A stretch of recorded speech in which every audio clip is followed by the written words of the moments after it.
Hello friends and beautiful people. I was out harvesting that cilantro to make Hubs that spicy black bean salsa, and I thought, why not just make a video on how I do that. So I'm going to start off with telling you the ingredients, and then we'll get into a little cooking. So this is 1 pint jar of my diced tomatoes. The cool thing about this is almost everything is from our garden. I'm super stoked about that. I'm a geek.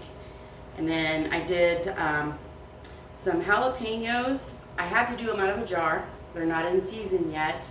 Our plants are going crazy, but we aren't there yet in our, because we're in the Midwest. We're in zone 6A, so we don't have any peppers yet. So the green pepper we had to buy at the grocery store. The onion is ours. And basically what I've done is I have diced up 1 green onion. I have diced up 1 red onion. I hate recipes that tell me to use like 10 ounces and my canning jar is 16. Or it doesn't use up the whole thing and then you've got some left over and you're worried that you're gonna waste it. So I just try to make my recipe easy peasy. So again, 1 whole pint jar of the diced tomatoes. Much better in the summer if those are fresh out of the garden and you get all that garden goodness. And sometimes I'll even roast those so that just grill them for a minute so that they get a little bit of that grilled flavor in them and that little smoky flavor. So we've got the 1 jar, we've got the 1 green pepper, 1 purple onion, and when it's an item where the onion's not going to be cooked, I usually prefer to use the purple onions rather than the yellow. I use yellow onions when I'm cooking, and I use red when it's a raw product. And then some jalapenos, and I'm going to tell you to do that to taste. If I'm using a fresh jalapeno, I'll usually use 1 or 2, depending on how big they are. With this, I'm going for spicy today. Super, super spicy. And then I forgot, let me grab my black beans. We grew our black beans and we canned them. So I rinsed those off and strained them real well. And we're going to stick a whole jar, and that's again just a pint jar of those. And then we have some of our corn. And I know you can't see it, but it is a roasted corn. We actually threw some on the grill. I know, I'm a bad person for using my knife on this bag. If you grill it, it just gives an intensity of flavor that you would not believe. And if you can, the more of these items that you can grill to put in here, the better. So we've got just basically it's the equivalent of a pint.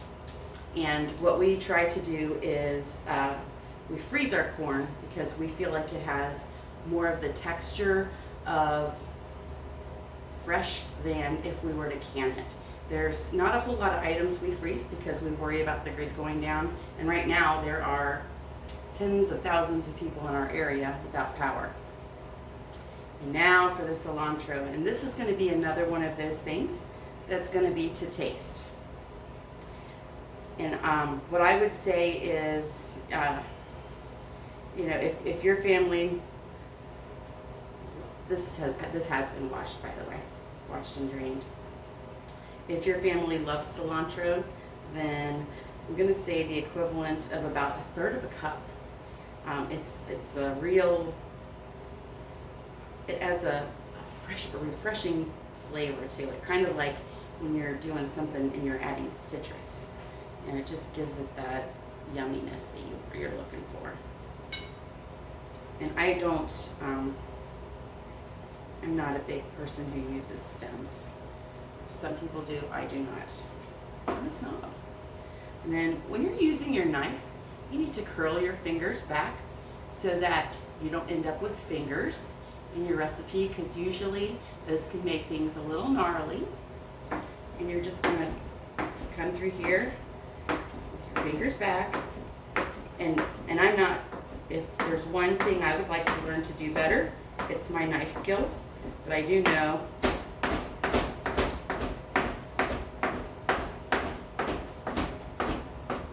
all of my chef friends who have tried to teach me have told me, make sure you turn those fingers under so that you keep them. There we go.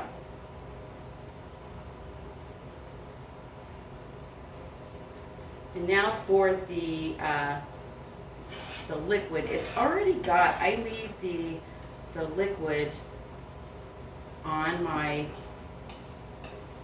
tomatoes. Sorry, I like to get every little bit in there, and I might end up putting more.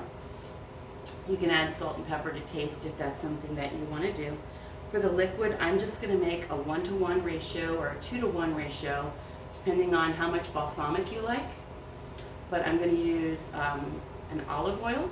You can use vegetable oil or canola oil or whatever your oil of choice is. And then I'm going to do a little bit of balsamic.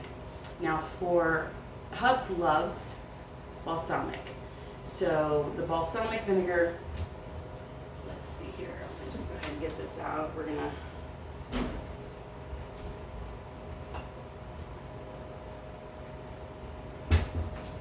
or not. We could have to pause here for a second.